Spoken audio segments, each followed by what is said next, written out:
penetration in the rest of the family islands. So until they catch up to that side, there's a lot of cash going out in the southern bars. Yeah. We'll see. Alright. So what's the central bank's position on automatic onboarding? I asked that because I went to ACAM's conference in Miami in December, and the majority of the conversation centered around computer AI, and that same thing with everybody. They're not talking about it as if that's something coming, they're talking about it's here and they're using it. So what is the central bank's position on that? Good morning, my good man. Sorry. Morning, can you hear me okay? Yeah, excellent. Let me try sharing the screen. Yeah, AI. Good morning. Good morning. Who's doing that section of the AI? I can't remember. You got agenda for that? I'll send it to you. Come on. Love for me. Oh. I don't I know wanna much know about stuff. like in conversation in general on that. I'd have to find out, but I mean Mm-hmm. that's Looking good. probably a new challenge to the bankers now. Is the chair with me now? That's Yep, a new form looking of very risk, good. You know, Okay, great. so I could find out, but I haven't heard anything on that. That's one thing I fear about our industry is that we're so behind the eight ball sometimes when it comes to Yeah. implementation of things, and people moving ahead, then we become late adopters, and Mhm. at that time, it's unlikely to lose market share because we refuse to innovate and modernize and go forward. But I'd say this to the central bank, like, they've been trying to be ahead of the game in terms of trends and, you know, trying to, I guess, get a grip on it before, like, the SFIs, bring it Come into out. the, yeah. So, I mean, I'm sure someone from the bank would have attended that conference and they would have brought a report, you know, Yeah. back to the relevant people. But I haven't heard anything, yeah. Talking. You have the accounts as well? It's solid, man.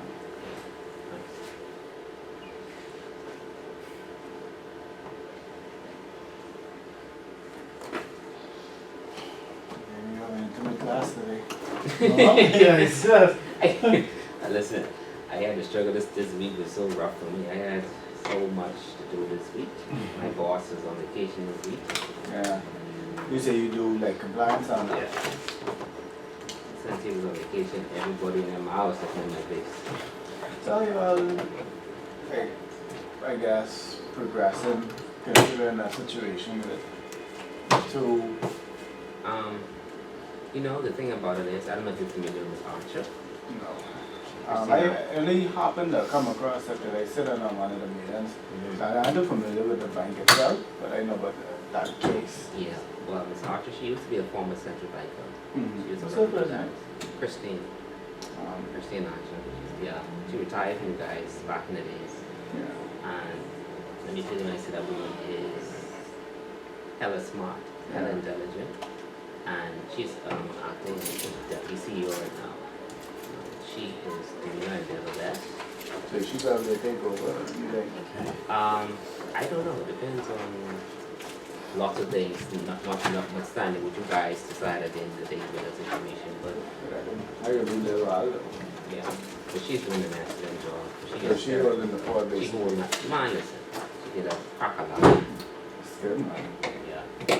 But you know, she's a former central banker. She was in Scotia before. She has all That's of in the bank sometime now. yeah. I only go 5 years. So. Yeah, sometimes she actually been there long enough to retire from you guys. So you know, Really? she put at least 30 years, and Wow. she's a lawyer too. Alright. So she know her business. Yeah, she tight. Right? That's good, That man. means Y'all need that type of leadership right now. yeah. Yeah, leadership. Thank you. You just gotta get that situation is sort of Yeah, that's embarrassment. it happens though. Unfortunately. No, seriously, Yeah. it's not my first time seeing this Yeah. cube like that. But come on,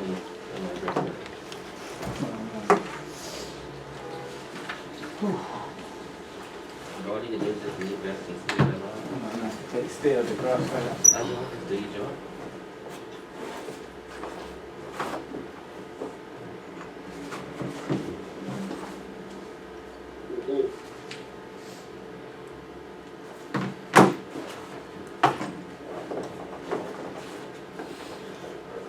That's what I'm looking at a bunch of examiners and senior examiners.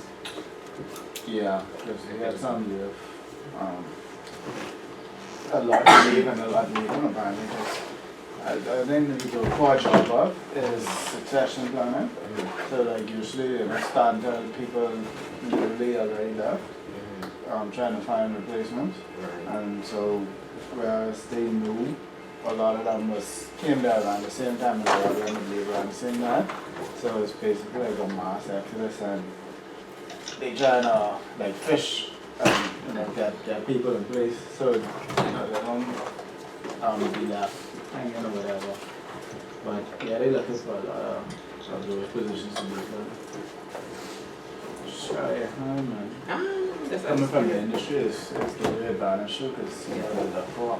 Definitely. They really that's, and actually a lot of them who in examination they come from the Industry. yeah. Interesting. Oh. As long as y'all get good benefits. But As oh long yeah, as you get good benefits. you could find yourself in a good paying position. There's no sense to Oh, okay. He's still got something to talk to. Roland, would you mind putting the light on, because I can't see you again. She's an examiner. Okay. So I see it. So they have advertised for a while. I said, what's going on? Is it master? What's going on? Yeah, Why they leave it? Hey, Time like someone's on contract, someone's retiring. Okay. put the light on so I can see people a bit better. So yeah, you get the lights on. It's on now, okay. But it's hard to see the board though. Well, they've got the notes in front Yeah. of me. So they've all got the separational risk. Yes? Yeah, everybody should have operational risk. Yes. let me send this up to modules. Yeah, but if you send in like the rest. Yeah, I can send all y'all electronically. Okay. I just waiting on the stuff. We can send the finishes module 5 and this is all the finish is module 6. Okay. I'll send them electronically to you, okay? Alright, sure. Yeah. But y'all should have 3 and 4, correct? Electronically. Okay. Electronically? We have 4. I don't have 4. You're not 4, look I at. have 3. You're not 4. Alright then. And Okay. also, did you provide free reading for? You're not free reading I for don't have this? free reading, neither new developments in Phase 3. Okay. I think it's getting to me, sorry. Okay, no problem. Everybody was last week because we have some other stuff. Yeah. Did you go to anything at the end of last week's class? Maybe just I don't think so. you got the No. second. I don't think you did after school. Incorrect print? Okay. No, I didn't get that. This is the No. last You didn't get this I one? got a little bit early. Yeah, That's it's the last page thing. 34, the last Yeah, page. that's the last This one. year? Yeah. You missed that? Yeah. Thank you. So Miguel, the February financial planner, Yeah, we're on for that February 8th. yeah, but it doesn't cross over with this program in February, does it? No, because I am finished with We got the schedule. yeah, I'm finished. No, I haven't done a schedule for the financial planner, but the classes for the risk are all on Tuesdays now, so Okay. straightforward. So Tuesdays now. Have it Saturdays. Nah. They keep it on time. Yeah, keep it Thursday, Saturday. Thursday, rough. Tuesday rough. Yeah. I'm rough for all working people. Yeah. So you're going to be working Tuesday nights now, not Saturdays. And for 3 hours. Well, I mean, if I mean, we can do a democracy if the majority wants a Saturday. I could coax my lecturers to come in on a Saturday. Well, then you'd have a problem with the room then, wouldn't you? Yeah. No, I have this room. I have this room all the way till summer. But the trouble is with your financial planner. When we tried that before, Miguel, your internet couldn't cope with it. We got two Yeah. online at the same time. But no, you're the only person I have. That's the stipend. Yeah, well, it's Anyway, folks, I'll send an email out to everyone. It's 13 of y'all if y'all decide to do a Saturday. Let me know instead of a Tuesday. Okay? And then I'll double check. My lecturers shouldn't have a problem. yeah, that's not. But it might be a 12, some class can be like 12 noon. A little too late? It's better Monday. Tuesday. Yeah, Yeah, you have to do Saturday, so. I flexible You know, kids going to soccer, you know, this and that, football age, no? Alright. Yeah, because it'll be very difficult to run them simultaneously. They'll be okay.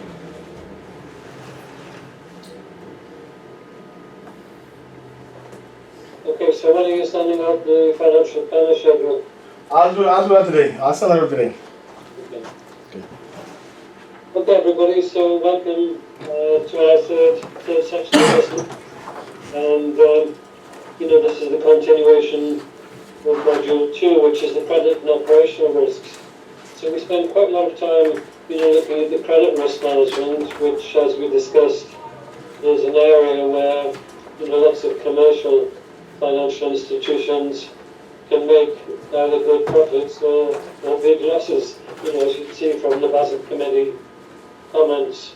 Now, what we're going to look at today is the operational risk side. Now, remember when we first met and we discussed about enterprise-wide risk management, we had a discussion on how difficult it actually is to actually manage operational risk in practice. So that's what we're going to focus on today. Now, I think we all agreed that one of the reasons for that is because of the events and the event type. So you could have, you know, a number of very small operational risks which wouldn't have a particularly significant impact, but then on the other extreme side, if you don't have good business continuity planning systems in place, and you'll be discussing this more in a later module when you're talking about corporate governance, but basically if there's a, you know, really big tragic event, it can have a disastrous effect on the organisation. And then the other events, like we're seeing, you know, there's some very high profile events. Remember we looked at the Barings Bank case and the case of Nick Leeson actually breaking the bank, you know, young man aged 27 years old, actually breaking a bank that had been in London for over 300 years, operating successfully. Yes, he was trading market risk instruments out of Singapore, but you know, when we dug into this quite closely, we concluded it was actually, although it was market risk instruments, it was actually operational risk defects. Can you remember what the main operational risk defects were with Barings Bank?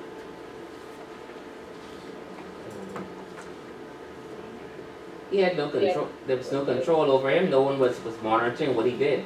That's exactly correct. Well done. So there was no one monitoring actually at his place of work in Singapore. You know, he was in charge of the front office, and there was no one checking his activity because he was general manager there. And then we also concluded there was another area where the bank concern wasn't effective in terms of controls, operational risk controls. Do you remember what that was? So we're not talking about the locality now, we're talking about a general aspect within Barings Bank. Is that the account, the 88888 account or something? Well, yes, we could pick that up. That's a separate internal risk that I was going to ask you about. Very, very good. And James Baker, internal audit, he didn't really check that account properly, although it was a warning flag. No, I was thinking more on a macro scale. You know, who we've been talking about all the time about setting the tone in these organisations. The directors? Yeah, correct. So what were the directors doing in London relative to his activities in Singapore? They were sleeping at the wheel. Yeah, somebody else sleeping at the wheel. That sounds good, Caribbean expression, yeah. You definitely wouldn't sleep on the wheel when you're in London, but particularly if you're on the motorway, the M25, because you'd be dead within 30 seconds. Because you know, there's over 1 million cars on that road every day. So, yes, the directors were, using your expression, sleeping in the wheel. not making effective controls over the operations. So what was the operational arrangement and agreement with Singapore? Well, we never saw nothing, did we? There was no evidence of that. And part of the reason for that, we discovered, was they had no experience of this type of activity. So the directors in London were merchant bankers by tradition and profession, and there's Nick Leeson operating these new market risk type of products in Singapore, over more than 6,000 miles away from London, and that was the aspect there. So when we're actually trying to pinpoint what these things are, it can be quite difficult, but there's an extreme example of operational risk, and then the consequence of that was the bank was liquidated because he lost more than the capital position.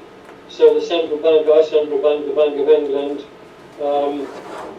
forced Barings Bank to go into liquidation, and then they were sold to the Dutch bank for the crazy price of £1. So not $1, but £1, which at the time was probably $1.50, but nowadays it's about $1.30 now.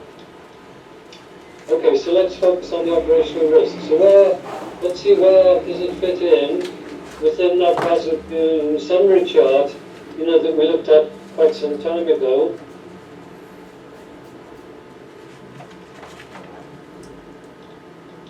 So you'll see that operational risk fits in under Pillar 1, which is the capital strategy, and you can see there's a box there on the right-hand side under Pillar 1, talking about operational risk. And you'll see there's the advanced measurement approach, which we'll talk about a bit later on. There's a standardized approach, and there's a basic approach. And we'll look at all those three. And all of those three, once again, would be under the guidance of the central bank in your particular jurisdiction.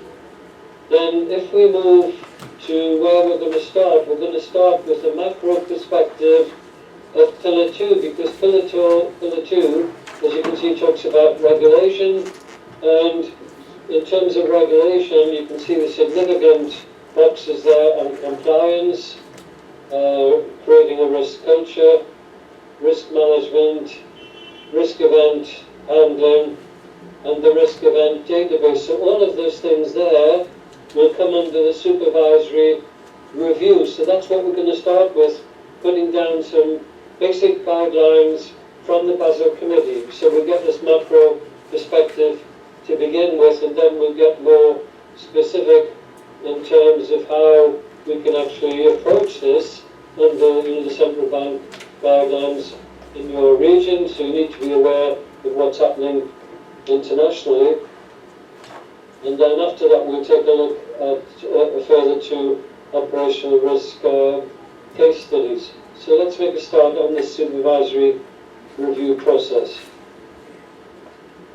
So this is the extract from the Basel Committee, and they're telling us that this is very, very important indeed, because as we found, for example, in the Barings Bank case, there was no thorough supervisory review, because if there had been, they would have picked up what we saw, that Nick Leeson had no controls in place. He was monitoring his own work, and also James Baker, the internal audit, it wasn't an effective internal audit. So this supervisory review process is very important. So it's intended not only to ensure banks have adequate capital, so that was under Pillar 1, to support their risks, but also to encourage banks to develop and use better risk management techniques in monitoring and managing their risks. I'd recommend you highlight that second part, because you might well get a question on it. So it's important because it also encourages banks to develop and use better risk management techniques in monitoring and managing their risks. And again, there was no evidence of that in the Barings Bank case. We'll take a look at a case a bit later of this type of approach. So the supervisory review process recognises the responsibility of bank management. So here we can, include the directors and senior management. So again, we're setting the tone from the top in developing an internal capital assessment process. So that's very important that we highlight that internal capital assessment process, because as we discussed frequently, all the institutions will be different, they all have different risk appetites. So depending on their risk appetite, they'll need to put aside an amount of capital, and that's got to be quantified and ready for when the supervisors arrive, internal audit, external audit, and of course the supervisors from the central bank. And setting capital targets that are commensurate with the risk profile, that's what we're talking about, and the control environment in the institution. So in this framework, bank management continues to bear responsibility for ensuring that the bank has adequate capital to support its risks beyond the core minimum requirements. So in Module 1 we did talk about the international regulatory capital being fixed for many, many years at 8%, and then under Basel III, the extension of that, and we have the Basel III template, based on the press release. And we discussed, for example, in Bahamas, and you told me that the minimum capital risk ratio in Bahamas, I think you said was about 12%, is that correct? And the central bank there? 20, I know we said 20. 20%, gosh. Well, are you sure that's right? Did not sound very, very extreme. Yeah? No, that's large exposure. But this is not to do with exposure. This is to do with the international capital adequacy ratio. But everyone needs to meet the minimum 8%. But under Basel III, that's gradually being extended, as we saw from that chart. But most jurisdictions will be under the guidelines of your central bank, probably having a slightly higher ratio than that. So that was what I was asking. I'd be very surprised if it's 20%, but if it's 20%, well, there we are. It's 8%. It's 8% now. 8. It's 8, okay. Yeah. So moving on from that, supervisors are expected to evaluate, so this is now a really key point, how well banks are assessing their capital needs relative to their risks, and intervene where appropriate. So not so much the supervisors are coming in, or the internal supervisors or the external auditors, and looking at the various risks and looking at the capital, and we're going to come on to these capital calculations a little bit later in summary format, because we're not working in treasury, so we're just going to look for the parameters of this, and they're going to need to intervene where appropriate. So the interaction is intended to foster an active dialogue between banks and supervisors, such that when deficiencies are identified, prompt and decisive action can be taken to reduce risk or restore the capital position. So that's one part of the approach, and the other part is supervisors may wish to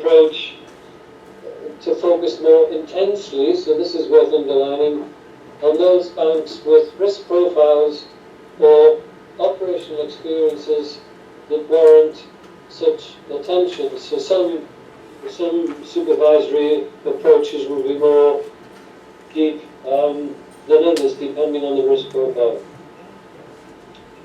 Now this slide's an important one because increased capital should not be viewed as the only option. So again, you could get a question on this. They might ask you about the options in terms of trying to mitigate some of these risks. So one of it is the first bullet point, increasing the capital that's set aside for managing the risks. And then other means, this is important, strengthening risk management, applying internal limits, which you've talked to me about, strengthening the level of provisions and reserves, and improving internal controls. So lots of things there that can be done. So it's not just a case of saying, well, let's look at the balance sheet, let's look at the capital, let's strengthen the capital position. There's also these other things, can they strengthen risk management, putting internal limits in. Again, going back to Baring's case, there was no evidence of risk limits over Nick Lewison's trading activities. Well, there couldn't have been when you see the extent of his losses approaching, $1 billion all those years ago. And then internal aspects, provisions, and reserves and controls. So furthermore, capital should not be regarded, so I'd underline this, capital should not be regarded as a substitute for addressing fundamentally inadequate control or risk management processes, because, it's only, we would call it in the UK a temporary fix. In the US they call it a band-aid. What would you call it in NASA? What expression would you use? A For Band-Aid. something, not band-aid? No. Yeah, Band-Aid. Band-Aid, yeah, you use band-aid. Yeah, band-aid, it's a temporary fix of the situation, but it's not going to solve the problem. If there are poor controls and poor risk management processes, all it's going to do is make a temporary fix to the position. And we've always got to be very aware of that, because history tells us lots of occasions where something seems to be fixed, but it's not actually, it's just a band-aid, using your expression.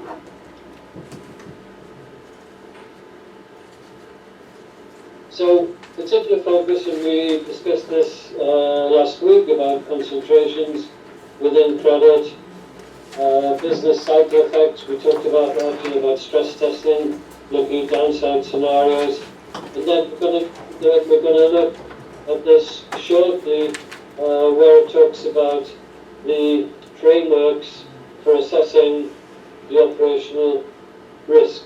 We talked last week about the internal ratings-based framework for credit risk. We talked about credit risk grading and things like that.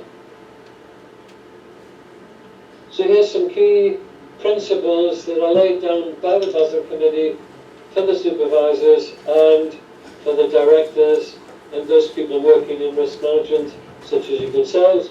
So principle one is banks should have a process for assessing their overall capital adequacy in relation to their risk profile, and a strategy for maintaining their capital levels. So that's a good starting point there. Principle two, supervisors should review and evaluate banks' internal capital adequacy assessments and strategies, as well as their ability to monitor and ensure compliance with regulatory capital ratios. So this is when compliance people will come in support of risk managers. Supervisors should take appropriate action if they're not satisfied with the result of this process. So that's two principles there laid down by the Basel Committee. And then number three, supervisors should expect banks to operate above the minimum capital ratio and should have the ability to require banks to hold capital in excess of the minimum. So as we discussed, 8% is the international approved minimum capital requirement, but there can be cases where this should be slightly higher. In principle four, supervisors should seek to intervene at an early stage to prevent capital falling below the minimum requirements required to support the risk characteristics and require rapid remedial action of the capital position. So very important thrust of these principles of the supervisory review section. And again, no evidence of that whatsoever in the Barings Bank case that we looked at. Now, what about moving from this section to the third pillar? So if we went back very quickly to our chart, which was slide number 2, so just to recap on this, this summary slide, we had pillar 1, which is the maths on the left-hand side there. We've been talking about the supervisory review process under pillar 2, and now I'm just going to move to pillar 3, which is the disclosure. And you remember, the disclosure is the responsibility of whom? Do you remember who was the responsibility of? Sorry, you could repeat that, please? Yeah, who is the disclosure, the transparency, who is that the responsibility of? In terms of what? Well, in terms of disclosure. Who makes the disclosure in the financial institution? The MLR. Well, financial CFO.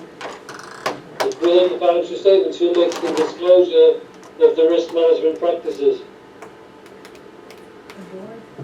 Yeah, the board of directors, of course. You know, the board of directors have the ultimate responsibility, but it's also their responsibility under pillar 3 to make disclosure. Who did we look at in module 1 where we had a good example of disclosure? And we looked at it a lot. Remember pillar 3 disclosure? In module 1, it's a long time ago. It's October and November, wasn't it? Didn't we look at Barclays Bank disclosure? In module 1?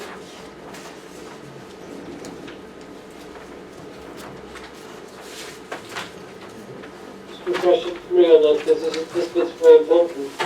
Because again, you know you could get a question on this part.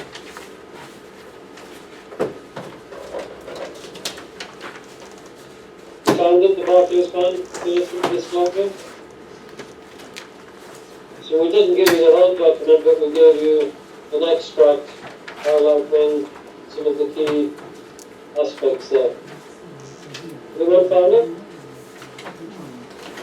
If you found it, help your neighbour or your buddy.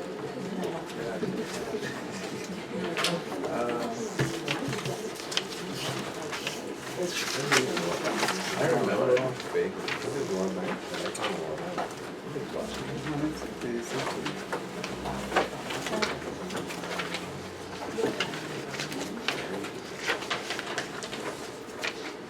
Go and find it.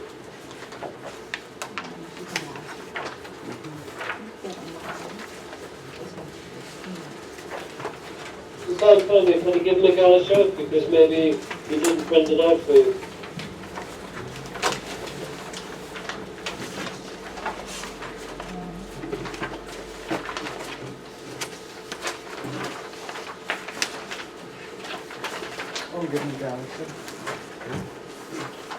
Hello? Anybody found it? That is the one we're working on. Pillar 3 disclosure.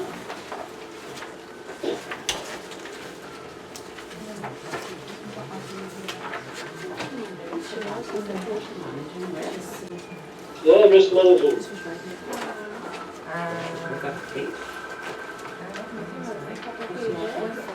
Was that, Barclays, Barclays approach to managing risk?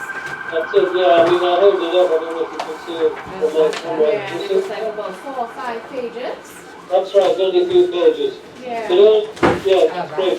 So all of this, you know, is within the annual report, as you can see. Yeah. If you look to the bottom of the page, you'll see I've extracted it from their annual report. But it's too small to read. No, we just don't read. Well, no, I'm just saying, I've got The that. free report. Yeah, you're going to print this out, didn't you? Sorry? You printed this, didn't you? Yeah, that. Yeah. Should be in there. Okay, so we could see it. We didn't know that. I remember. Oh, this thing? Is it this thing? Yeah, well, this is very important because this is pillar 3. You know, if you get a question on pillar 3, you don't know what this is, you're going to have a big problem. Yeah. But, Yeah. that's We have it. yeah, I don't understand. You print for us. We get Yeah, it it's print not in for it. us. And then That's it was right. a missing page and we had to go back. You had to Okay. go I back. need to have this one. That's probably Yeah, you why. have to go back and print the front yeah, page you're for going to us. need to check this because it's very important. because you know, you're almost bound to get a question on responsibilities under Pillar 3. Yeah, I looked at the date. We looked at this on the 9th of November, you know, which is a hell of a long time ago. Yeah, it's here. Yeah. Yeah, that was our third Saturday where we started to pull together Yeah, that's why I was in some of the action. This is, you know, reinforcing that on this slide here. So the committee believes the rationale for Pillar 3 is sufficiently strong to warrant the introduction of closing requirements for banks using the framework. Isn't that me who was with me? There's a hand up.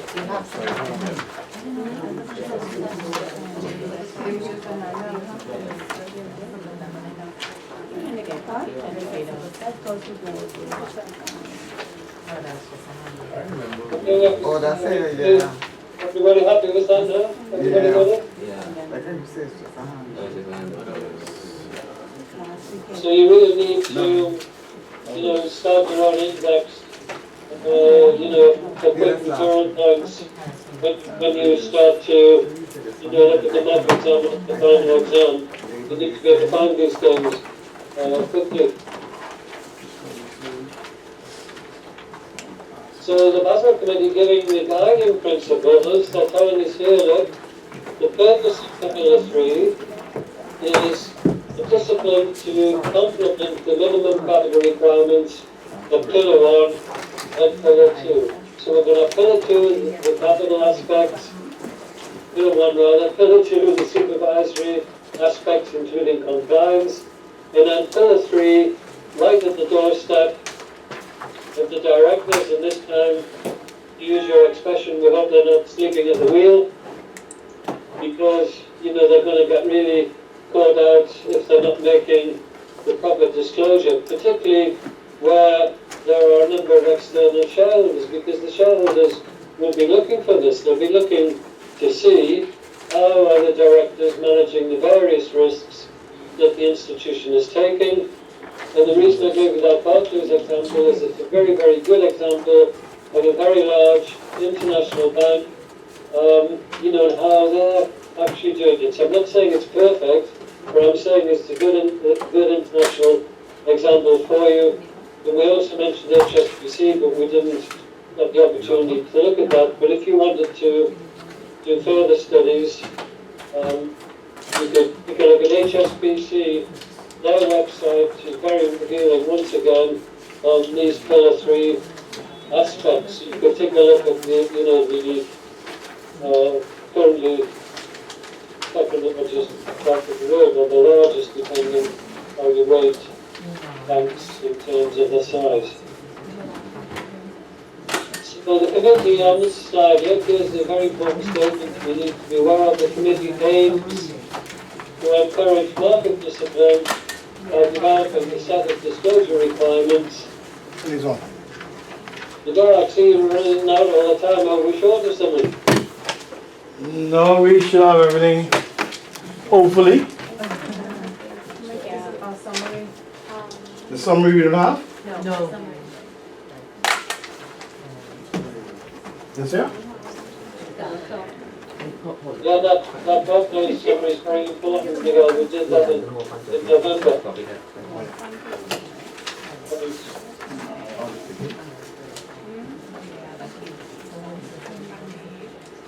So this is causing a lot of disturbance.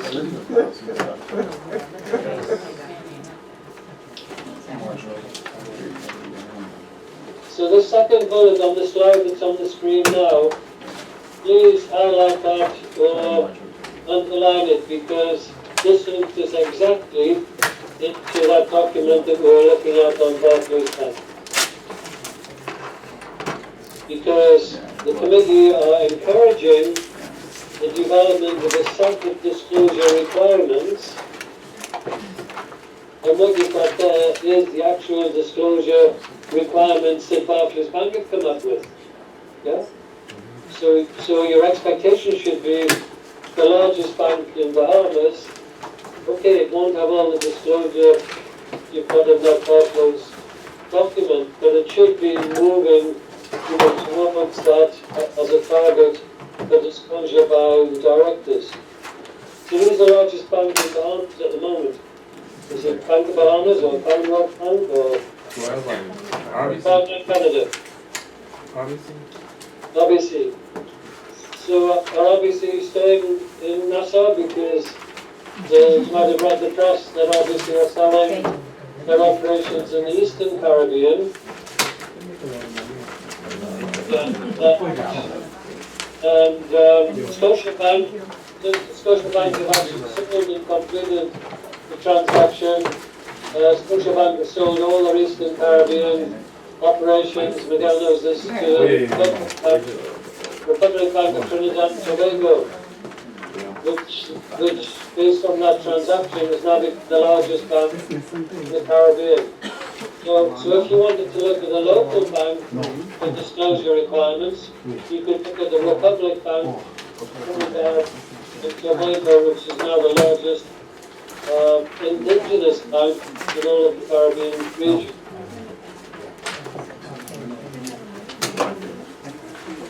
Is that okay now, Miguel? Hopefully.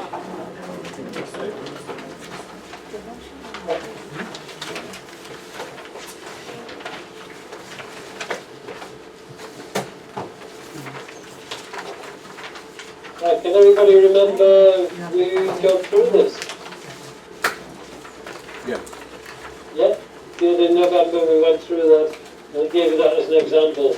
So easily make the cross link from these slides and market discipline, to this document that you've got in your Module 1 section. You're going to need to get questions on that.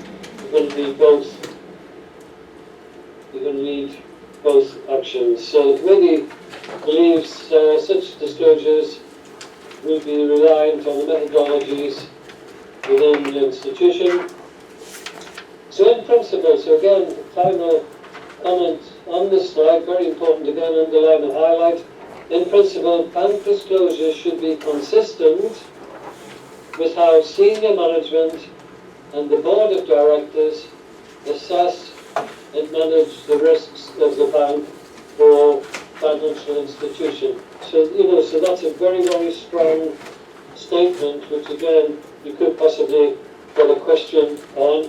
And that's very, very important in your work, either as risk managers or supervisors, or whatever particular job that you're doing. So as you know, under Pillar 1, we're going to have various methodologies, and we're going to come on to that shortly, so we'll be coming back to those different methodologies. And then the general statement that banks should have a formal disclosure policy approved by the board of directors, which indicates the bank's approach. So just like before, when we were talking about having a credit policy guide or a credit policy procedures, whatever you like to call it, and the operational risk side, looking at the disclosure that's required on the operational aspects of managing risk, this comes to the position that there should be a formal disclosure policy approved by the board of directors. So once again, when I said to you, well, if you look for the credit policy guide, the first few pages should be the policy from the directors and signed off by them. Same on market risk, if you've got any market risk instruments, and I know you've got a module on this a bit later, we'll have the same expectation. And then the operational risk manuals, again, they should have, the first few pages setting out these requirements by the board of directors. So once again, when you think of credit risk, market risk, operational risk, all of these disclosures and responsibilities come back to the board of directors, which, as you might imagine, some board of directors will accept that quite readily, and as you know, thinking of your own experiences, some board of directors might accept that slightly more reluctantly. And we're not going to go into specific examples in case he's recording it on the camera there. I can't really see from here.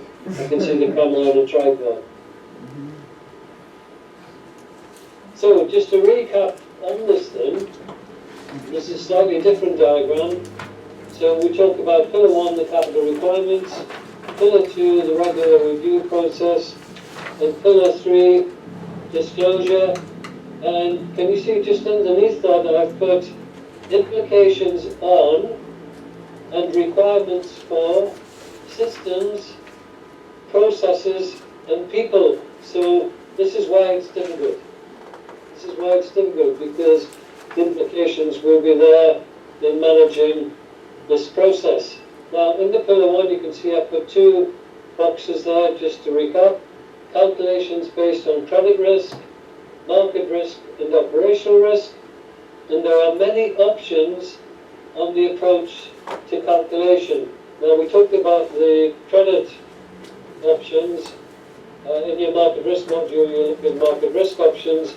In a few minutes, we'll take a look at the operational risk options for the calculation. And the pillar 2 there, operational control and compliance with pillar 1 requirements. So here's one of the areas that the compliance officers should be looking at. And then other variations with otherwise they must comply with everything that's there. So compliance, is becoming an increasingly difficult job. So is your Bahamas Compliance Association still going very strong? Yeah. They're still very active? Yes.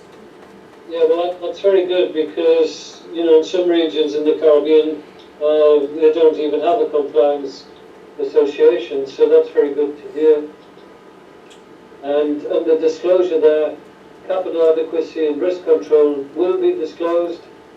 And there is the bullet. Requirements are required or common to all regulated firms. So any firm that's registered in Nassau and comes under the jurisdiction of the central bank are required to make disclosure on risk management. Now the gentleman there from the central bank, how far down the track are you on that? Are you setting this out as a formal requirement, or at the moment is it just a recommended requirement on disclosure? I think it's recommended at this time. So it's a good question. It depends what job you're doing, really. Okay, now let's move into some more of the practical issues in the implementation side. So we've been talking about, the overall, once again, the macro perspective. So now you know whether you come to Europe or you work in different countries in your career, you've got the macro perspective of each and every country, with the exception of the USA, because the USA still tends to be very reluctant, unfortunately, in adopting the Basel requirements. There are certain things that they've adopted, but it's quite sad, really, because they've sat on all the Basel Committee meetings since the Basel Committee was first started. So they give inputs to these things, but then they don't follow them through in the US. And you'll know from recent Donald Trump statements, he's trying to make the regulatory aspect in the US even less regulated, because he says it's stifling, business achievement. So what's going to happen with his impeachment then? Goodness me. We better stop the camera if we're going to talk about that. Yeah. All I'm going to say is on British television just 2 days ago, and he said it's a hoax. I mean, how can this impeachment be a hoax? No, I just don't get it, because then you saw all these other people, carrying huge files of documents, etc., etc. So it didn't look like much of a hoax to me. So we have to wait and see what happens. Okay, so in this next section, we're going to talk a little bit about the analysis of operational risk, a bit of a summary on types of operational risk events, and then we're going to look at the risk management framework. And then if we have time, we've got 2 more case studies. We might get one of them done, or we might get both of them done, depending how we progress. So here's definition. Again, a good slide to highlight, because you could well get a question on this. Operational risk is defined by the Basel Committee as the risk of loss resulting from inadequate or failed internal processes, people, and systems, or from external events. And under the Basel II definition, it includes legal risk, but it excludes strategic and reputational risk at that point in time. So you're going to need to know exactly where that definition is. As we discussed before, operational risk is an independent risk category. It needs to be backed by capital. The management of operational risk, this is again important, involves identification, assessment, monitoring, and control and mitigation of the risks. Now that's really, really difficult, because the first bit, the management, involves the identification. Goodness me, identifying, the risks that the organisation is facing is very, very hard indeed. Then we've identified it. Can we assess it? So what we mean by assessment is, is it a high impact or a low impact or medium impact on the organisation? How can we monitor and control? Well, that's where the risk register comes in. Are there any ways of mitigating these risks? So once again, we need to talk about, building up this risk register. Some people call it the risk event database, but we need a risk register to coordinate these events. Not too difficult if it's only a small organisation, very difficult if it's a commercial bank, with maybe lots of branches, because the branches will have operational risk events that they've got to report in to the central control office. The most important types of operational risk involve breakdowns in internal controls and corporate governance. So you need to underline that. And this is based on the Basel Committee's experiences and research. And if you think of Barings Bank case, once again, I know I keep going back to it, but there it is with the breakdown in internal control and corporate governance. Of course, is the board of directors setting the governance agenda for the organisation. And of course, it did not include governance of the Singapore operations of Nick in the Barings Bank case. So, based on the Basel Committee's international experience, these are the two main areas that they've seen: breakdown in controls and breakdown in corporate governance.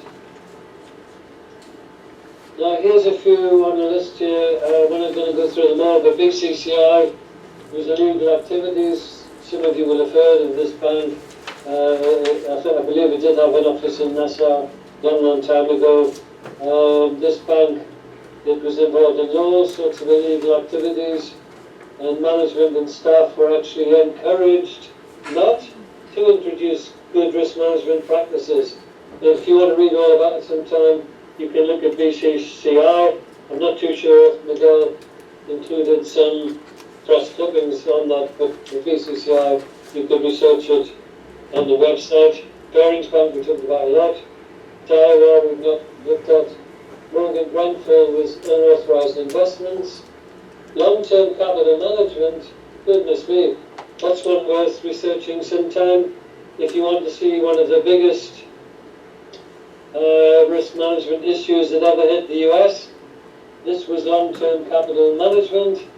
And two of the directors were two people who won the Nobel Peace Prize for their research on market risk.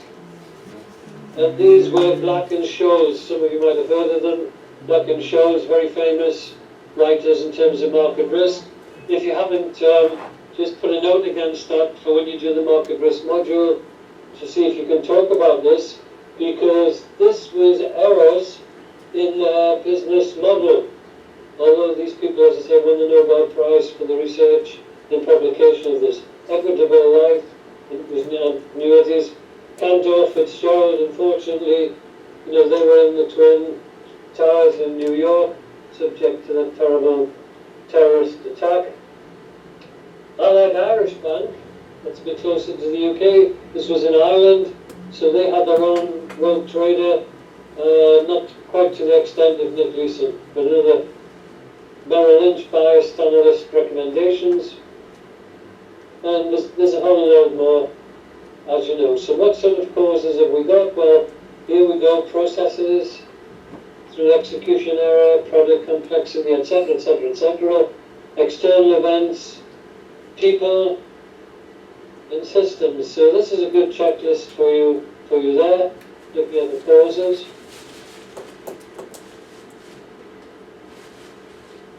And then some event types, internal fraud, external fraud, employment practices, clients, damage, etc. All of these things to help you build up your risk register if you haven't got one, or to enhance it if you have got one. Business disruption and systems failure, execution, delivery, and process management. And then that brings us to this slide, which I'm sure I showed you before. Did we use this? Can you remember when we started to summarize Baring's bank case? Did I show you the slides then? Yes. Yeah, take this one and the next one. Very important. Two very, very important slides in terms of operational risk management. And I'd recommend once again, you know, really make sure you know where these are. And you can see there, all I've done is I've put these into a graphical presentation to try and summarize what we've been talking about.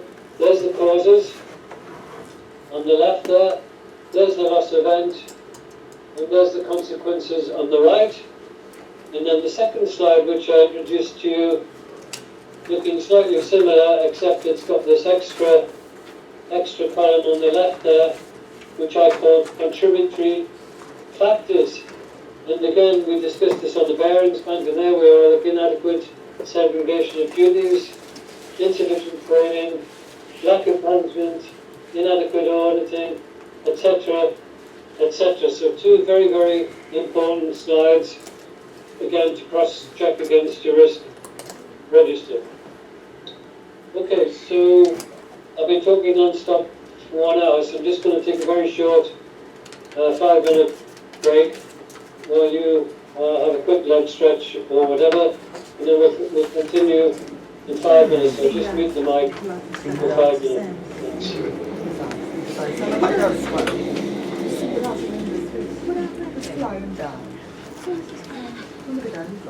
Oh, the other guy. That's my husband's flyer.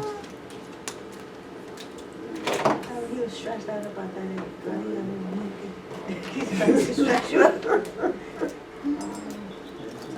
How's he doing? He's doing great. 10 minutes later, he's in the meeting. He's like texting me, like lying down. I think when we come to you, when we come to me. They come to me. He's just stressed out. The client. All that stuff, he has to call it. Yeah.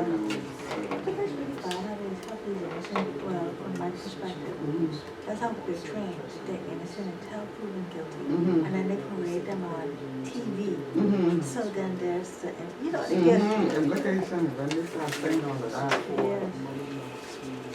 When they start saying all of the discharges and all that stuff, yeah. It was sure it was influenced. I mean, the charges, did he have truck priors? He did? It's not a lamb. He said he's known. He said yes. No, that's me. Oh, okay. Glad I don't deal with that kind, because I can take it. That's That's a sin. that's stressful. I I'm just- some teal puppy. I just tell him I don't want to know nothing. Yeah, that's very good. That's a very good practice. Yeah, I don't want to know but that's too graphic for me. I can't take that. Because some of it's really bad. Yeah.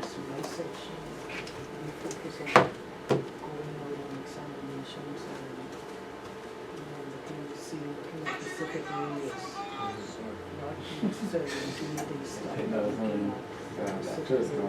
Huh? We do sometimes do corporate governance. Basically, we do mostly reputation risk. We do corporate governance, we do operations risk.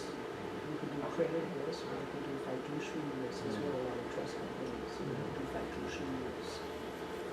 But mostly reputation risk. Examination is not a lot of examinations hours. It depends if we do. Sometimes I say something trying to bring, and I'll open up 9 of the restaurant. 7 days. I can't really say what they have now to say If we them do hiring fuller scope. and also promoting. So, We have a large team. Well, they saw them wages So like we fancy. just looking at What's what that? we have a Because we small put team. things up on the website. 5 to 7 days. yeah. Be looking at full scope. so we That's what I thought, yeah. governance Like I said, they've been risk, opening up and they've been filling, so I can't tell you what we have now. operations risk. But We tend to definitely, we've been doing a lot of restructuring. That's not. 5 persons on the. Supervision is. We try and keep it small. That's Because a lot of like our boring. businesses. Right. they're Yeah, small. she's on that, that's what Large I bunch hear. of people coming in. And then sometimes She's a when we great- go great to activity, those actually. commissions that come at the same time, But, because we try to listen to our she's a businesses. awesome. They complain about us coming in. I know you have to tell me Maybe it was on it. I mean, days we got. I know, but I have to sit And on then my securities commissions are coming in. I was So asking we them, try to how y'all where is, we have. move forward with that situation, you have that going on. Securities commission at the same time. I didn't even notice that. There's a lot of Till I sit overlap, down and I was like, a lot boy, of the same things we're asking for, so. on Sunday, They so do I it just got a chance to time, read and over then like, we share it, and we Yeah. so we it's a have, mess. we have to be sitting at the same time, so they. I mean, to me, two like, sets of how she reviews. got that, even though it's stressful, right? Because she was talking about supervisor experience. No, she's not at all. Team of guys to go examine. Huh? And our team is gonna be smaller, because I know, and that's we not to the. and people, you know, leave them and. Right? Like last I year didn't, we had I don't want to first of like call it that. I mean, she was able to give me good. But yeah, I call it back. No, she was able to answer This the year question. we have. But I know another 1, 2, 3 people sometimes retired. dealing with central might And be one more retired struggle. next year. Yeah. You still technically Yeah. government. The places examine. Which You is got true. people fast, Yeah. Huh? they give you a running rag. See, the thing is, like, you know, when their name attached to their name, so like, This the bottom of you know, when really want to take that, we almost prefer to write you that up than see what Just answer sounds the question. not the So it's not great. But I mean, I guess since you're gonna predict So, yourself, Yeah, yeah. maybe sometimes they do it, even if you yeah, this might you'll tell one thing, and then it's like, find something. I think that like, you give a thing, and then you don't want to be the So we person. have to find So it's like, contribution. you almost want I to go go by through like a yourself. formal It sucks big time. Yeah, I know that. The loss. Yeah, it's a lot. I mean, I try to It's a be big like, loss. really structured my banks and then, Yeah, we have the other, they should, make yeah, they, understanding more. yeah, of course, they got to give you Co-operative communication. should, like, It depends and on it's how you. something, yeah. In the beginning. In the grade eight. I'm just listening. I've been, Yeah, they, going on 6 years, I only been in the yeah, department. they middle and I was in they, You said, you said there with, so. No, from what I heard. She said they I wouldn't. heard they all right. Yeah. You said with it down. Cage, right? kids, the balls, all those. Because Yeah, of the I young mean, persons, yeah. they get, they Yeah, like black and them, white. all of them, Then I moved on to Yeah. the supervisor. They get, Your they boy like them. struck really. last year. Yeah. Because We they have don't a want gym. No, I don't think So so. that's He asked me about. That's I good. just- We have a cafeteria where the prices stuff. Yeah, yeah, it was You still have to pay. But he asked me, like, And I sometimes also he use, comes and say, we'll be there in class and Saturday. the I Saturday. doubt he Yeah, we dropped it. using it. Yes, Yeah, I we saw. be in transition. I saw, yeah, but you And lose then- out. Yeah. And then the person that they play the food, and they're like, yes, I only paid $2.33 for this or something. They And have, they use it. I mean, that's what I yeah, do. something. I see a lot of people like to fat, so that may be not healthy lunch, which could get salad. Most people go for the lunch, some people do That thing, It's okay. Again, we continue. And they tell you, they'll pay like all your money, all for you. The two very important Yeah. slides I there, think it is not coming back. geographical. No, no. Can you hear me okay?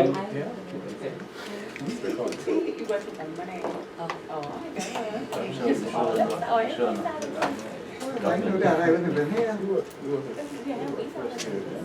Yeah. And then if you come in as management, you start off, but I think the start come in as management. He disappeared again. So he was studying. Yes, yes. Yeah, something's happened to the signal here. It's gone down.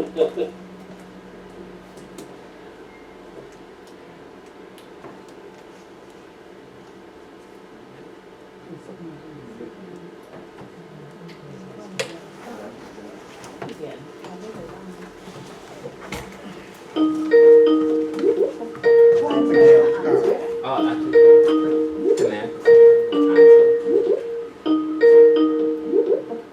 Answer. Hello. Hello, yes, we're coming back on. Hi. Right. Modern technology. Let me just try sharing the screen. Yes, because we can see you. Good.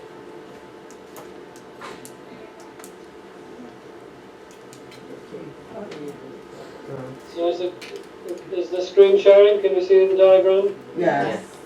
Great. Okay, so what we were saying was looking at those two that are meant to be summary slides of these three dimensions of operational risk. Trying to make a summary of it for you from all of the information in that document, over 250 pages. I saw Miguel for a second there. Yeah. Is the sound okay? He's fine, yes. Yeah. He lost the signal. Okay, and then the next one, just putting that extra column in, contributing factors. So those two slides are very important for you in a risk management type of job, whatever it is, and then also important in terms of your studies, during this program, because you're almost bound to get a question based on these slides, because these are key slides. Now, if you wanted to read more about it, and I'm sure you probably don't have time to do that, but at some stage you might want to, after the completion of the program, you don't need to look at this for the purpose of our program, but there's a document issued by the Basel Committee, just like we looked at the one on credit risk management.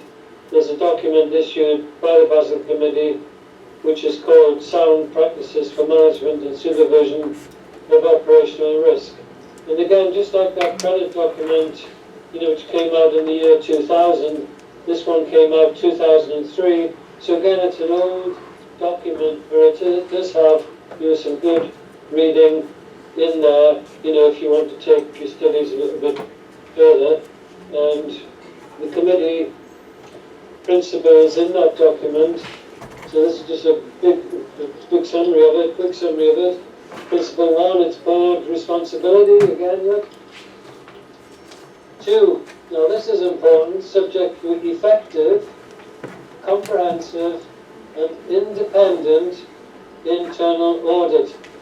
Now I know that's very difficult, particularly in the commercial banks, because in the commercial banks quite often the internal audit, their staff are actually people who have been working in the bank, and then they come in to the audit division for maybe 2-3 years or 5 years, and then they leave the audit section and go back into the organization. So this aspect of being effective, comprehensive and independent, it's very hard to achieve, in my experience, by internal audit, because they're like part of the organization. So we must also have, very effective external audit to support this aspect. Now, principle 4, need to identify and assess the risks. We've been talking about that. 5 is monitoring and regular reporting to senior management. 6 is policies and procedures to control and mitigate, and these should be periodically reviewed. And 7, which we'll discuss more on the corporate governance section, is what are contingency plans? What's some people call it, CMP, some people call it BCP, business continuity plans. There's got to be a backup plan for what happens, if we do encounter some severe risks. 8, everybody should have an operational risk framework. 9, there should be regular independent evaluation. And 10, we're back to disclosure again, transparency under that pillar 3 position. Okay, so again, that was looking at these things, the perspective of where they all fit in. Now the next bit may or may not be of much interest to you, but you do need to know about it as risk managers, because what we're going to look at now are these different aspects. So if I went back very quickly, we're on slide 30, I must remember. If I went back very quickly to the beginning slides, to slide 2 again, what we're going to be looking at now, look, on slide 2, where we've got pillar 1 on the left-hand side, capital strategy, and you can see there's the box, look, on operational risk, and it's talking about the different methodologies. So that's what we're now about to concentrate on, these different methodologies. We won't be doing a lot of heavy mathematics. The mathematics will need to be done by the Treasury Department or Division. What we're going to look at is the general approach to this from a risk management perspective. So back to slide 30 for me. And we're going to talk about quantifying as it fits in under that pillar 1 capital strategy. So what's the measurement methodologies? What's the qualifying criteria? What's this advanced measurement approach? And then we'll look at an exercise if we still have time. So let's start off by the methodologies as set out by the Basel Committee. Now once again, these are back to write on this slide, subject to central bank approval, right? It's got to be subject to central bank approval.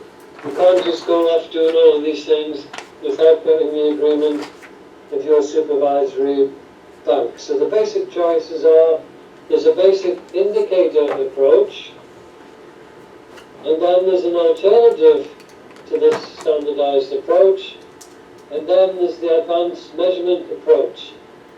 Now the advanced measurement approach, you can put a question mark against that, because recently there's been a publication put out by the Basel Committee where they're going to challenge the whole concept of this advanced measurement approach, because globally there are less than 20 banks in the whole world that have managed to get onto this advanced measurement approach. So that's how complicated it is, and there's no recommended mathematical formulae that's been set by the Basel Committee. So that one is all under review right now, during 2020.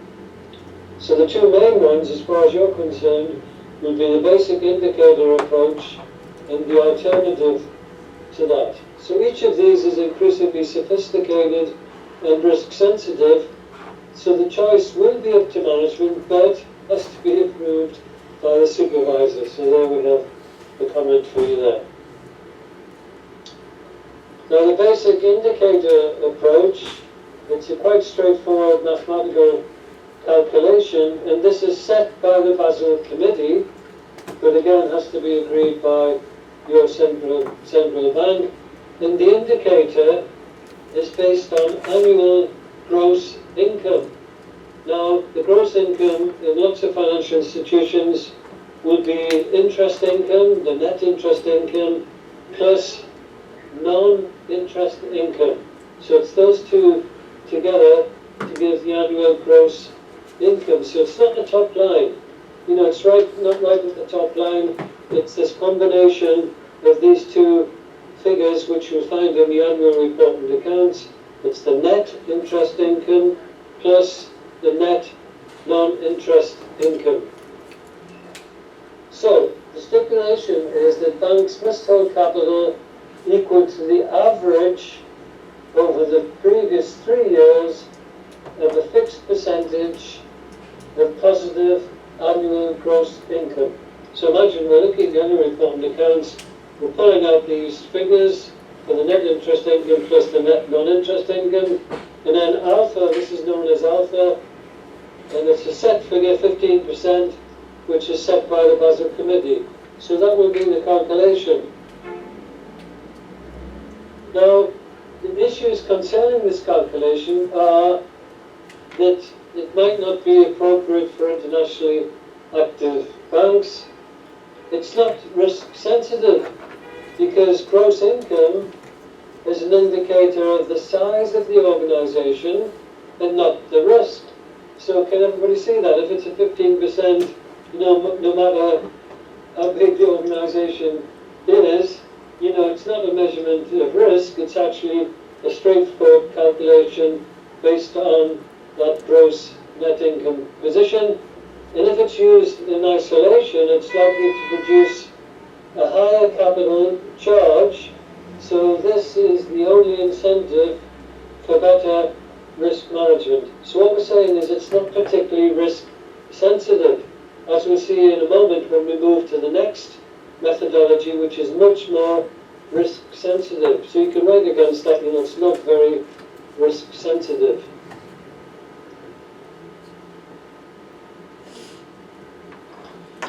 Now this is where we come to the second approach, which is much more appropriate, I think, for any organization, where your organizational activities are divided into 8 business lines. Now, I'm not sure if I mentioned this to you on Module 1. In Module 1 we saw on the go, you probably wouldn't remember if I mentioned it or not. Did I talk at all about these 8 different business lines? Anybody remember? No, I don't think I did. So if you're building up your risk register, like we've been discussing, and then you need to segregate it into different business lines of activity.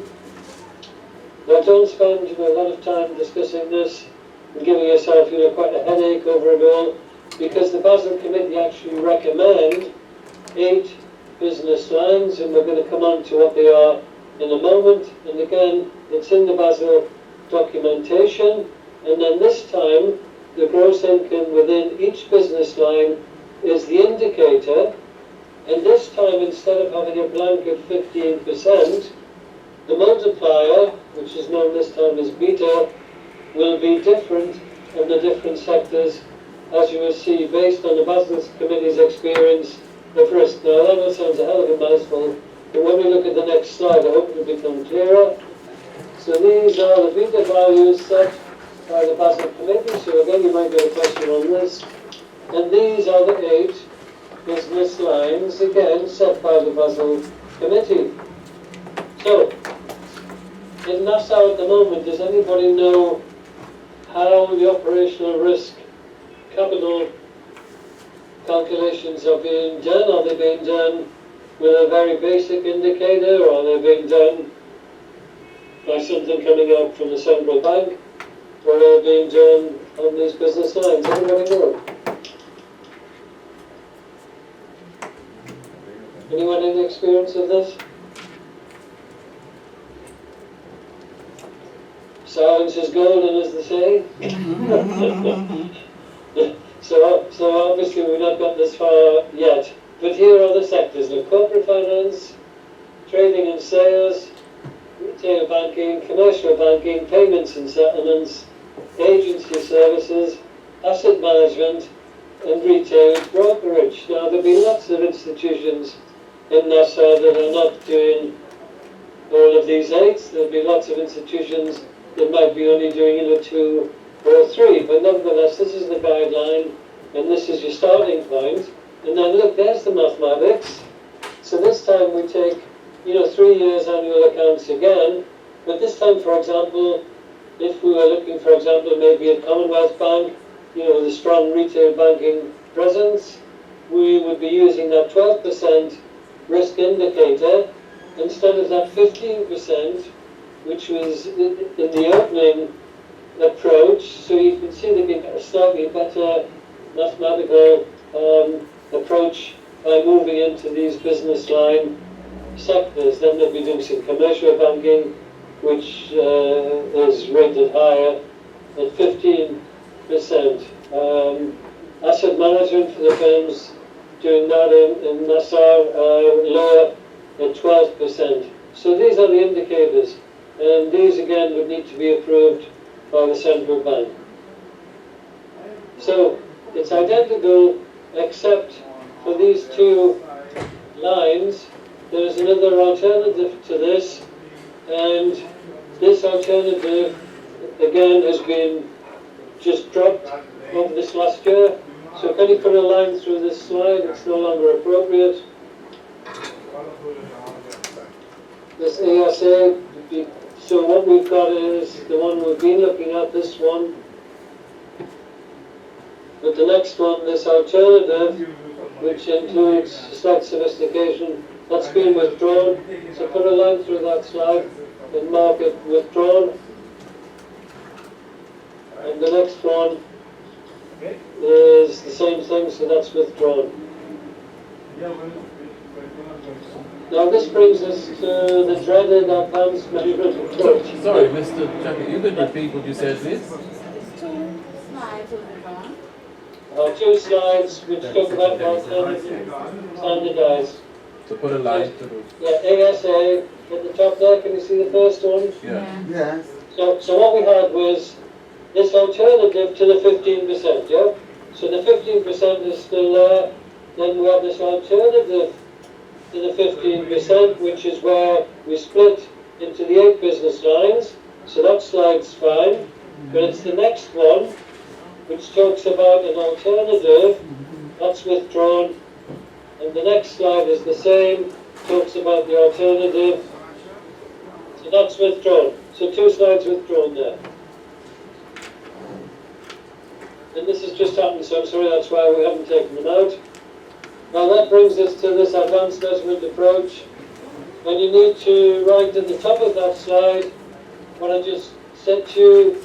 It's currently, and I do mean currently, right now, within the last few months, currently under total review. This approach is under total review. Why? Because it's not working. The Basel Committee aren't convinced that this methodology is working or it's working correctly. And you see why on the slide. Look, there's no set approach. Can you highlight that right at the beginning? No set approach. So if you want to make a note against that, there's no set approach, which I believe is one of the reasons why it's not working. Because we can't give people a guideline on something as complicated as we're going to look at in a moment.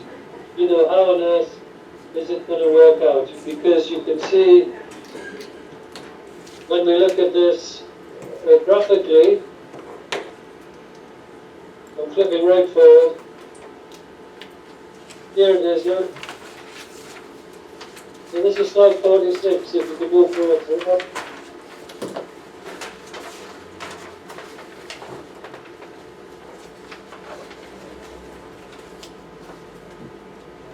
Now which of the modules is the market risk module? Is that 4 or 5 or 3 or what? In the timetable. Yes, the schedule I have the numbers, but I don't have what the titles are. Four. No. Okay, well what I would recommend you do again, with this slide here, is you mark it if you want to try and dig a little bit more into this when you do market risk, because this is a market risk methodology.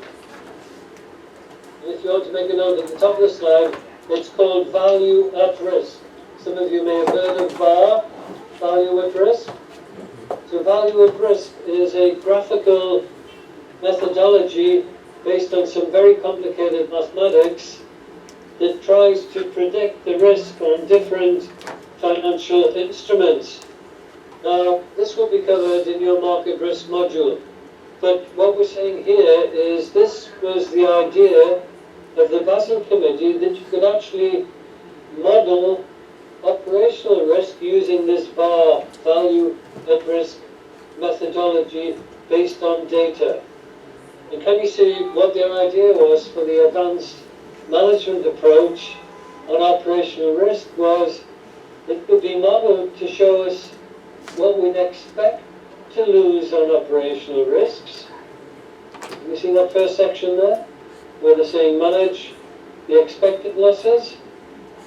Then there would be unexpected losses in operational risk that would be managed by the capital base that we've been talking about, the capital base in the institution.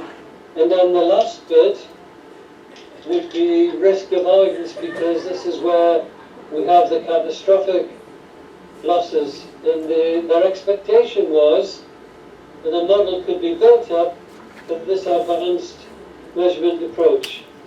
Now I have to tell you, you'll probably be very relieved to know this is the most complicated part, of everything that I've been doing with you in Module 1 and Module 2. So really, it's really good news, that the Basel Committee are looking into all this right now, because to be quite frank, you can see by looking at it, it's going to be really, really difficult.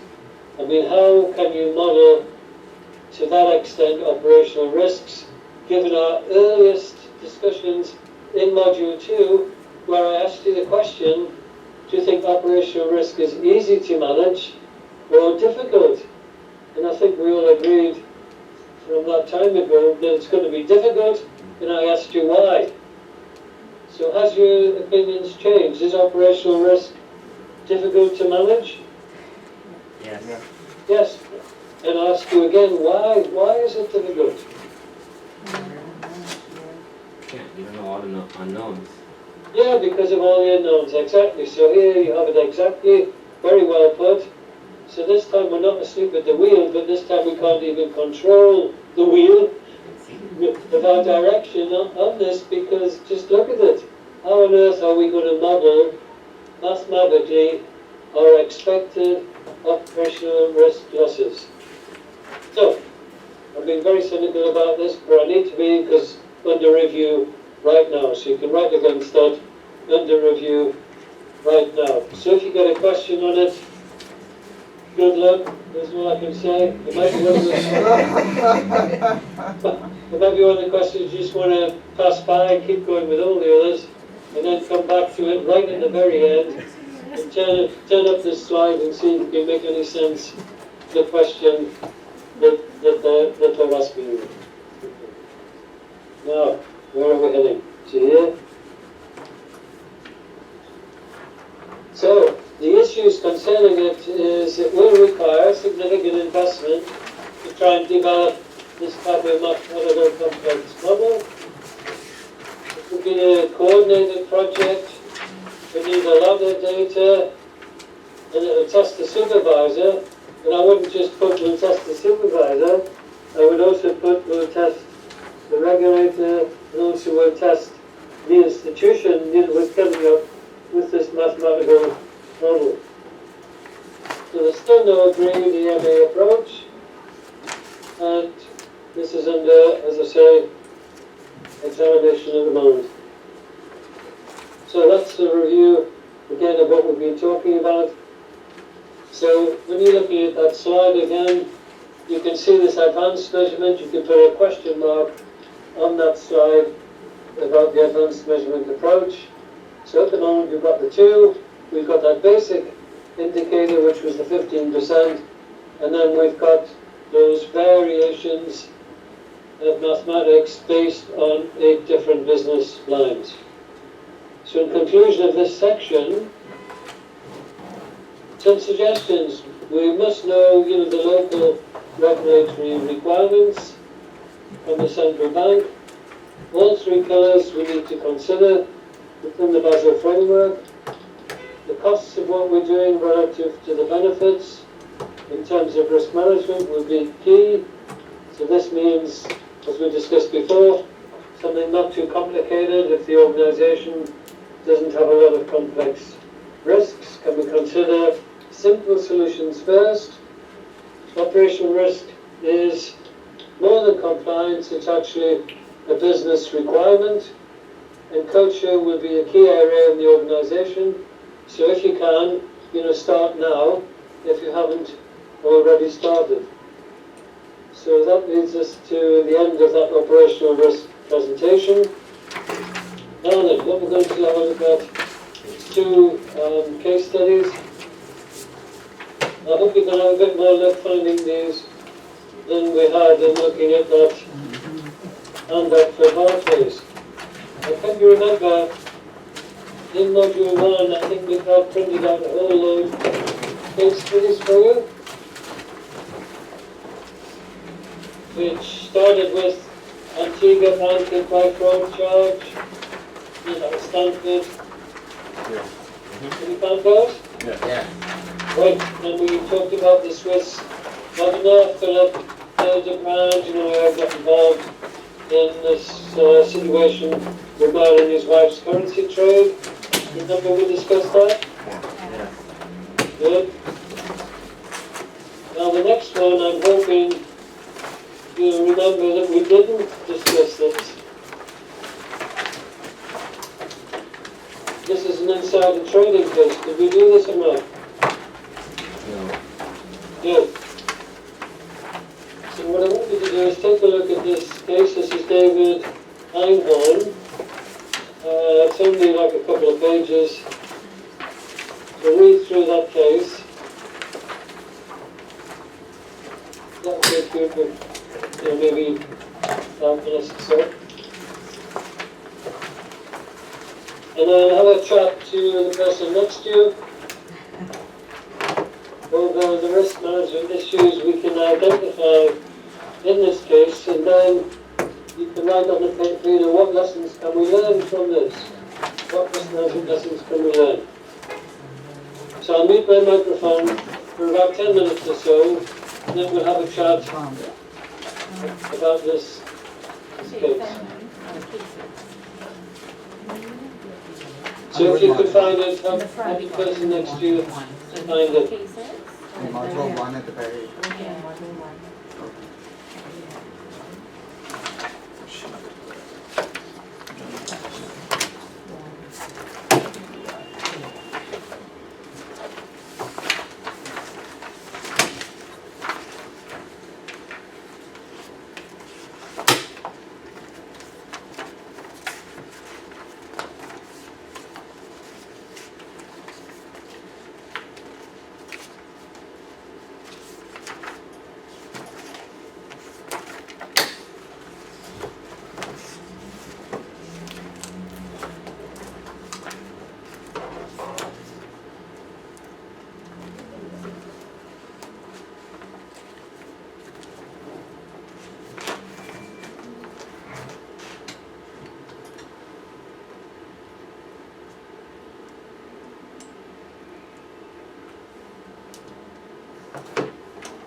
Yeah. So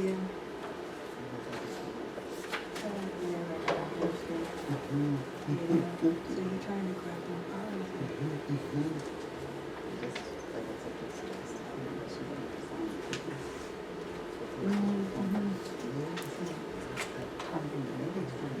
Circumvented, so he's gonna come, so he's gonna, yes, so he can't be president anymore, so he's gonna be prime minister. Yeah. He made him resign. He's a dangerous man.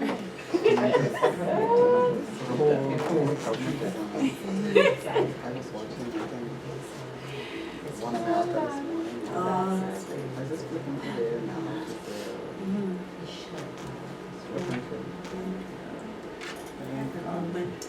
You should have done this, people are trying to that's just going on for these guys. I feel that's what it is.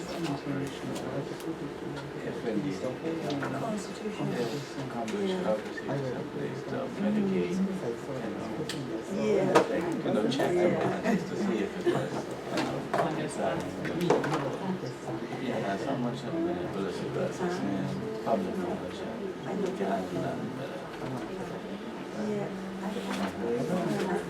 He should have. He doesn't. Yeah, see what it looks like. Yeah. This is generated as the AIDS and down. I mean, the fine. Oh, questions. Yeah. Yeah. So you could know how to prepare. Yeah, right. The first one like that. You know, you always get there. There's no matter.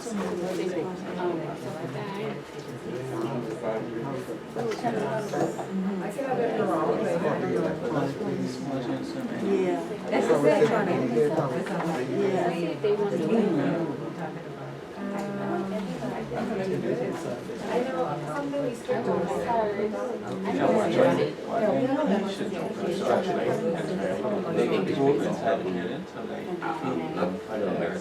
Yeah, we can always go to that shit like that. But this is British one, so like it's Thursday, no, but that's lying, but you know it. So we can probably Simmons for this operation. I don't think so. That's very cute. That's why I want to see. Trading on intelligence, like checking in and all. I need to know from now. You need to ask again. Yeah. You think? No, just thinking.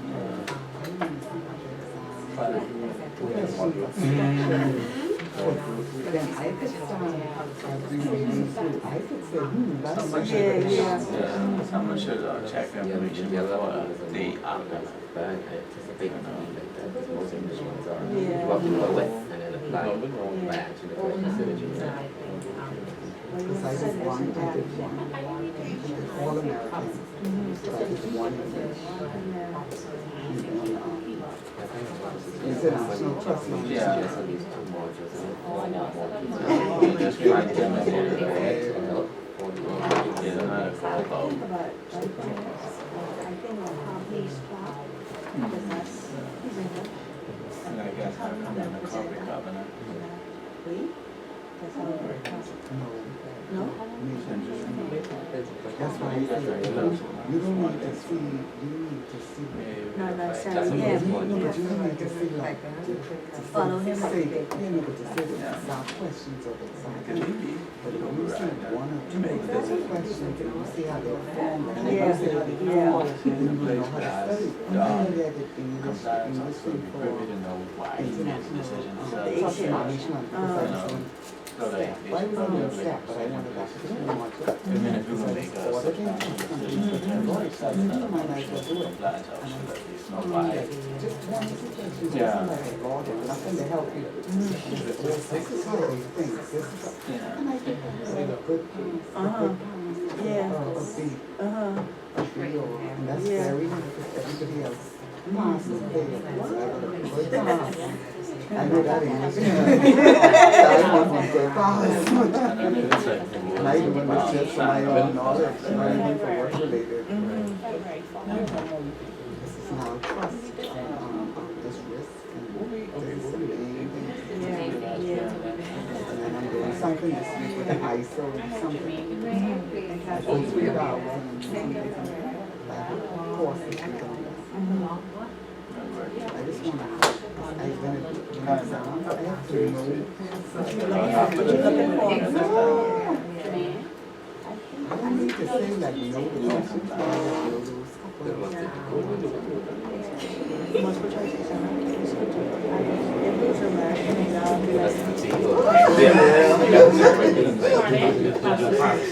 I did figure the fast. I did the fastest time. I was like I'm asking. I don't know. Do you? you know that I need to do that.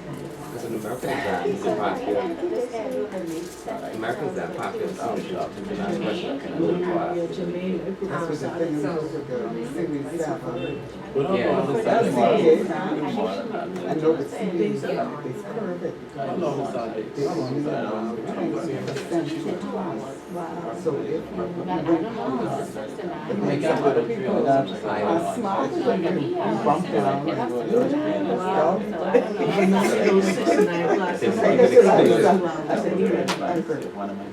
nobody I'm talking to. I can't help it. where did you take it? No, I mean, but where did you take it? Georgia. Oh, okay. That's what 20,000. Like they did. Everything that takes money.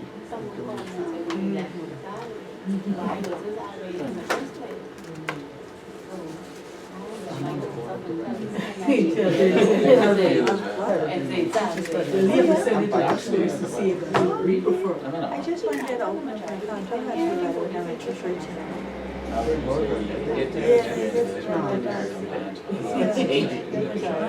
Everybody else have a look in the case, yeah?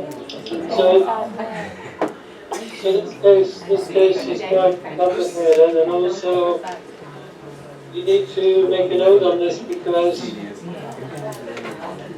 this case rolls in with advanced investment risks, which you'll be doing in your investment and liquidity risk module. It also includes obviously reputational aspects, which you do reputation risk module. It also involves, as you see towards the end, compliance risks, the risks actually to the compliance officer. Anyone as a compliance officer being fined. And then it also involves, of course, your module market risk and financial instruments, because, talking of a hedge fund, you don't want to be stocks and shares and things.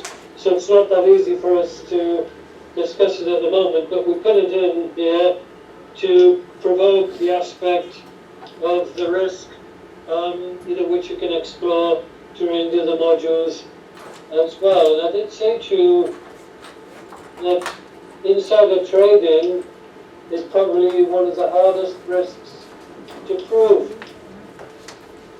And we agreed on that because when we talked about the Swiss bank governor case, remember, where he was making a movement within the Swiss franc, and then we were trying to figure out whether his wife had acted on this insider knowledge with regards to the foreign exchange dealing. So what do you think about this case? What's happening here with Mr. Einhorn? Einhorn's totally different to the Swiss bank governor's wife. Yeah? Because, look at Einhorn's profile. What do you make of his profile? He's a risk taker. Yeah, definitely. I mean, look at that part where it says about his poker. Yeah, goodness me. He'd enjoy himself if he got to Nassau, wouldn't he? Yeah.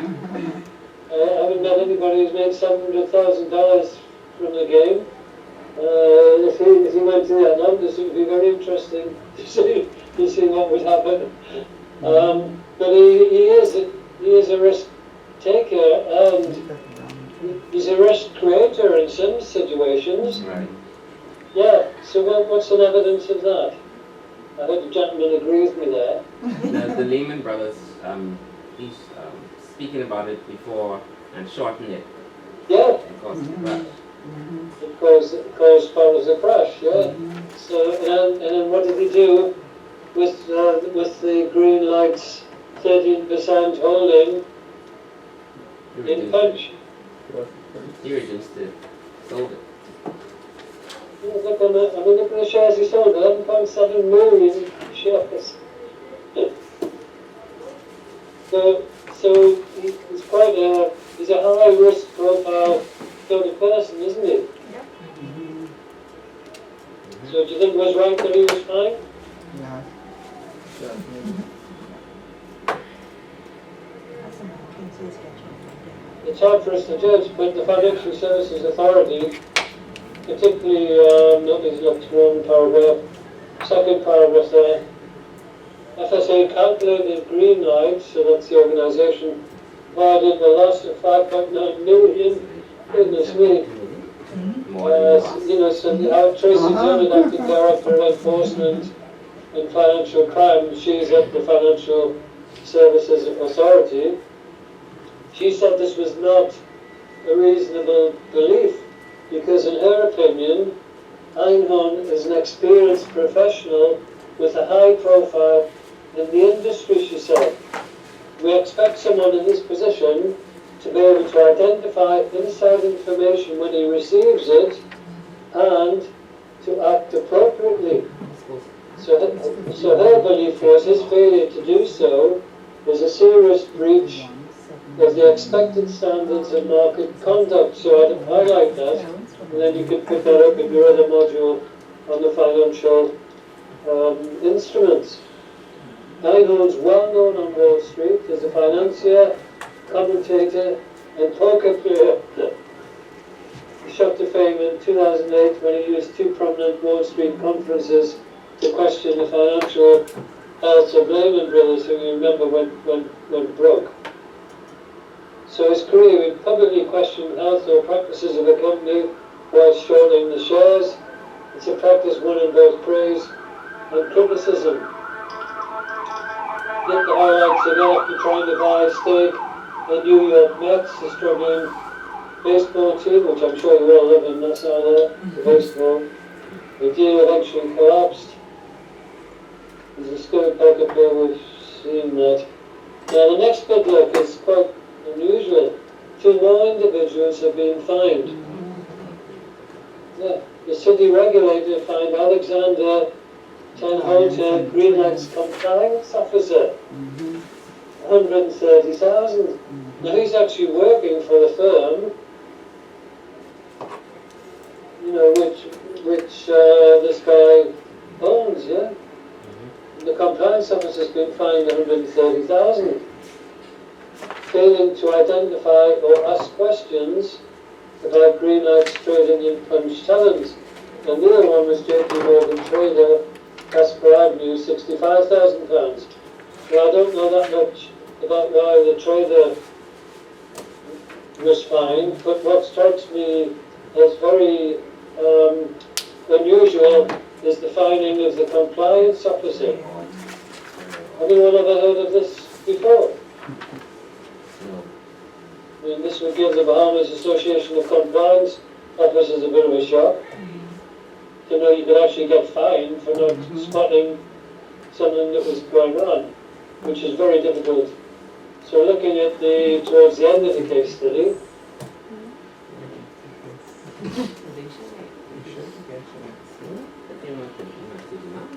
If you know where the trade's going on with auditors. so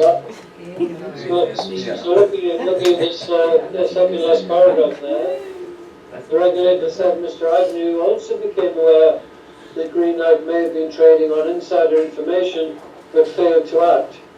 Mr. Agnew said he thought Greenlight was just fortunate in its timing. Now you have a good expression in Nassau when you see something like that. As the ladies usually say, well, what's all this foolishness? That's what I've heard in Nassau before. Fine side, the find says that against the compliance officer shows a ramping up of the Financial Services Authority enforcement.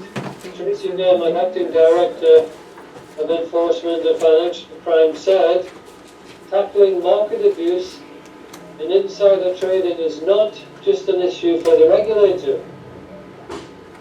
Compliance professionals and staff on sales and trading desks play a key role in assisting the FSA in detecting and preventing market abuse.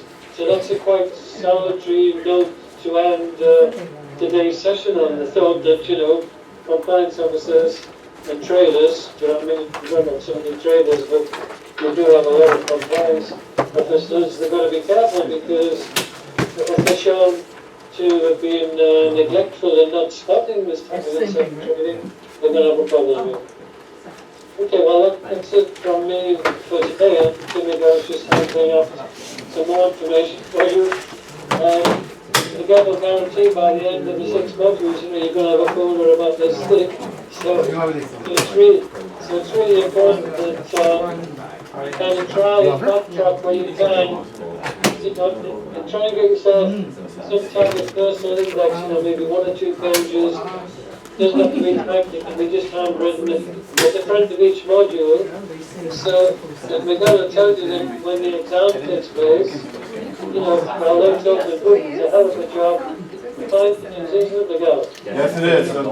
The few persons who are unsuccessful in the exam spend too much time in the folder.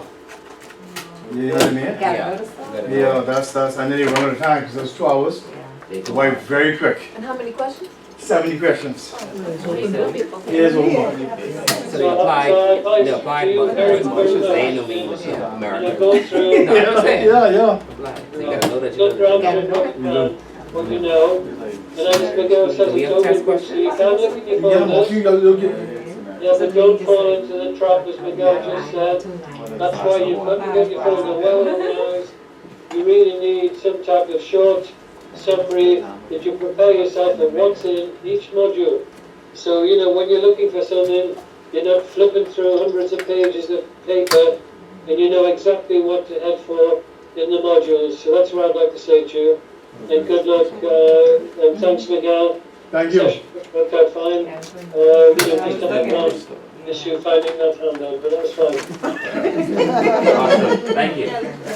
Okay, well, enjoy your Saturday afternoon. Thanks for giving me the Saturday morning. All right, thank you. All right, I know what was. Miguel, I'll be ready for a beer quite soon, I'm sure. Okay, thanks, Miguel. Thanks, Oh, everybody. it should be on the Okay. All right. Thanks. All right, folks. Unfortunately, no Saturdays. We can. So sorry, you can. Maybe my last 2 modules, because the last 2 lectures are retired. So, but so it's Tuesdays, okay? We get 8 Tuesdays in a row, starting February 4th. In a row? Yeah, I know there's only 3, but he throws in another one. Yeah, because he doesn't cover. Yeah, he told me when they did the schedule, he won't be able to cover those 6 Tuesdays. It's going to be Tuesdays. Yeah, so you're looking at every Tuesday until April. Come on, every Tuesday.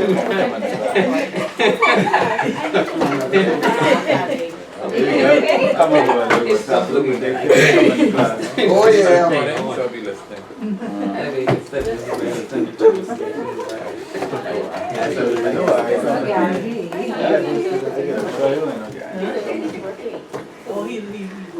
You need to get him a time to do it.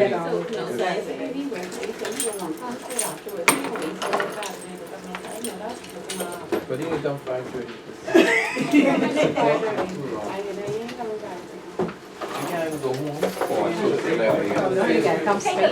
Right, calculators can get a lot, there's some math in there. Some math in there, okay? Yeah, you do. I have a little drive. Man, not really, I can't. All right, thanks. Got one, though. Yeah. Oh, no, I can print it off for you, but let me email it to you. Alright. Okay? Yeah, And I carry all email in here. okay. I email in this case, okay?